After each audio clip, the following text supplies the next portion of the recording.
Hello everyone, हम लोगों का प्रश्न है 1700 का 10% कितना होता है। तो चलिए इस प्रश्न को हल करते हैं और देखते हैं कि 1700 का 10% यानी कि 1700 का 10% कितना होता है।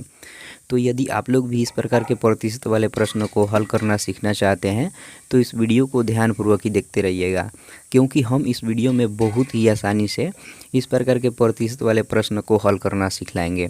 तो देखिए दोस्तों, जब भी आप लोग इस प्रकार के प्रतिशत वाले प्रश्न को हल कीजिएगा ना, तो यहाँ से जो इतना पार्ट है ना, इतना पार्ट को आप लोग ध्यानपूर्वक देखिएगा और समझिएगा, क्योंकि यदि आप लोग यहाँ से इतना पार्ट का मतलब आप लोग समझ गए ना, तो इस प्रकार के प्रतिशत वाले प्रश्न बहुत ही आसानी से और जल्दी बना पाएंगे। तो देखिए यहाँ पर पहले 1700 है ना, तो इस 1700 को इसी तरह से यहाँ पर लिख लेना है, जैसा कि हम यहाँ पर लिख रहे हैं, ध्यान दीजिएगा। अब देखिए यहाँ पर का है, थोड़ा सा आप लोग ध्यान दीजिएगा और समझिएगा।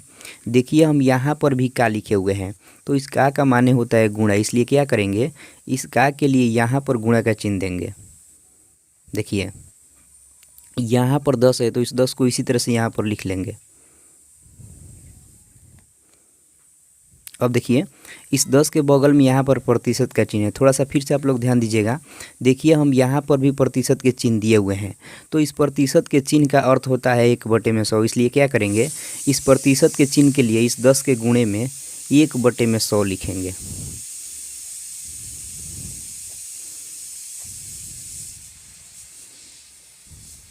तो अब यदि आप लोग यहाँ पर देखते होंगे तो जो इतना पार्ट अब बनकर तैयार हो गया ना, यह बाटा वाला गुणा बन गया। तो अब क्या करेंगे, अब इसको कटा देंगे। तो आप लोग चाहें तो इसको किसी भी तरह से आप लोग कटा सकते हैं। तो हम क्या करेंगे, आसानी के लिए इस 1 जीरो से इस 1 जीरो कटाएंगे और इस दूसरे जीरो से इस जीरो कटाएंगे। अब ध्यान दीजिएगा, देखिए यहाँ पर 170 बचा, तो यहाँ पर 170 लिखेंगे और यहाँ पर गुणा का चिन्ह है तो गुणा का चिन्ह देंगे। देखिए यहाँ पर 1 गुणे 1 तो कितना होगा, 1 ही ना होगा, तो हम यहाँ पर 1 लिख देंगे। देखिए बाटा में यहाँ पर नीचे 1 बचा है, तो बाटा में नीचे 1 नहीं लिखा है, तो आप ध्यान दीजिएगा। अब इस 170 में 1 से गुणा कर देंगे, तो जब 170 में 1 से गुणा होगा तो 170 ही ना होगा, तो 170 लिख देंगे। तो यही हम लोगों का आंसर आ जाएगा।